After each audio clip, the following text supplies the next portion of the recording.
Ici, on a la cotation des hauteurs. Les hauteurs, c'est tout l'intérêt de faire une coupe, c'est d'avoir les hauteurs. On ne peut pas les avoir dans un plan. Ici, il y a le 0, c'est le niveau 0. Pour montrer que c'est ni positif ni négatif, on ajoute un plus ou moins, comme ça. Ok? Et maintenant, toutes les valeurs qui sont au-dessus du 0, c'est les valeurs positives. Plus 2,10 m, plus 3,09 m. Et les valeurs qui sont sous le 0, c'est 0,15 m.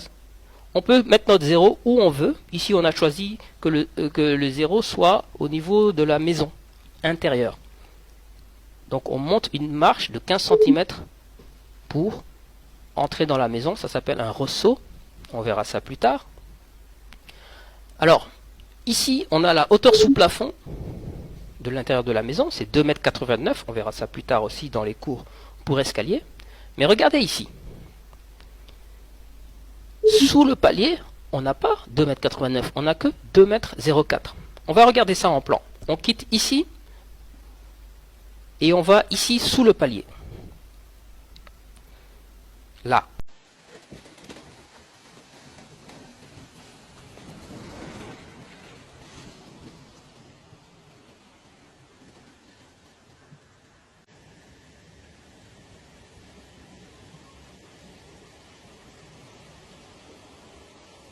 Dans un projet, les fondations, c'est vraiment un gros budget et on va voir quelle est leur valeur exacte. Au lieu de donner un prix directement, on va comparer, par exemple sur un terrain de 300 mètres carrés.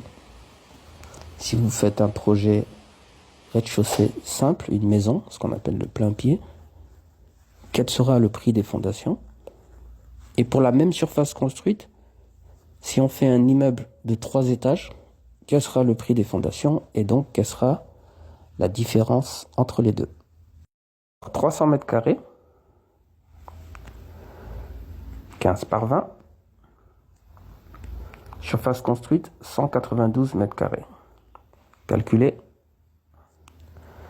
ça fait 38 millions, mais ça ne nous intéresse pas trop. Ce qui nous intéresse, donc, c'est fiche technique fondation. Budget fondation. Donc hors main d'œuvre, ça fait, donc pour le matériel, on est à 6,7 millions. Ici en gris, fondation, donc on a le terrain, la surface construite, le budget total. Je vais remonter et cette fois-ci, on va essayer un R+3. Calculer.